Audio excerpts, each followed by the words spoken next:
네, 그럼 내란 특검을 취재하고 있는 구승은 기자와 이야기 더 나눠보겠습니다. 구승은 기자, 만약에 토요일에 윤 전 대통령이 나타나지 않으면 앞으로 수사는 어떻게 진행됩니까? 네, 방금 말씀드렸듯 체포 영장 청구를 통한 강제 구인 시도가 유력한 선택지가 됐습니다. 다만 이렇게 윤 전 대통령 신병을 확보하더라도 곧바로 구속영장 청구로 이어질지는 여전히 미지수입니다. 특검의 방침은 이번 주 안에 윤 전 대통령 대면 조사를 시작하고 혐의가 구체화될 때마다 여러 차례 윤 전 대통령을 부르겠다는 거였거든요.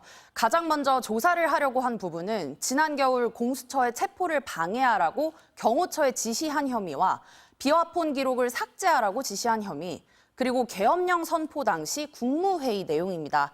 그런데 경찰이 몇 개월 전에 체포 방해나 비화폰 사건의 공범으로 보고 있는 김성훈 전 경호처 차장에 대해 구속영장을 신청한 적이 있습니다. 이때 법원은 혐의에 대해 다퉈볼 여지가 있다면서 영장을 기각했는데요.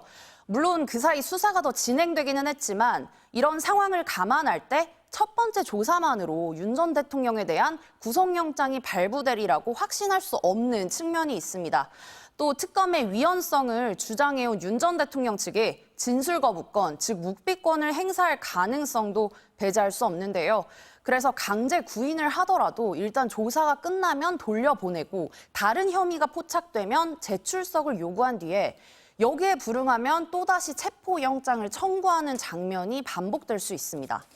네, 다른 혐의가 포착될 경우에 재출석을 요구한다는 거면 어제 구속영장이 새로 발부된 김용현 전 장관에 대한 수사가 중요한 변수가 될 수도 있겠네요. 네, 그렇습니다. 어젯밤 재판부가 증거인멸 우려가 있다며 김용현 전 국방장관에 대해서 구속영장을 발부했습니다. 구속기간이 최대 6개월 더 연장되는데 특검은 언제든 김 전 장관을 불러서 수시로 조사를 하겠다는 입장입니다. 원칙적으로 재판이 진행 중인 사건에 대해서는 추가 수사를 할 수가 없거든요. 즉 불러서 조사하겠다는 건 다른 혐의에 대해서 조사하겠다는 뜻입니다. 김 전 장관 조사를 통해 규명하려는 의혹 중 가장 큰 건 무인기를 평양에 침투하는 등의 방법으로 북한의 공격을 유도해서 무력 충돌을 일으키려 했다는 의혹입니다. 바로 내란 특검 수사 대상인 윤 전 대통령의 외환 의혹인데요. 형량이 내란에 버금가는 중범죄고 또 아직 검찰이나 경찰 수사에서 이건 조사가 된 바가 없거든요. 그래서 특검 활동 후반부에 윤 전 대통령 구속이나 기소의 성패를 가를 중요한 부분입니다. 네, 여기까지 듣겠습니다. 구승은 기자 잘 들었습니다.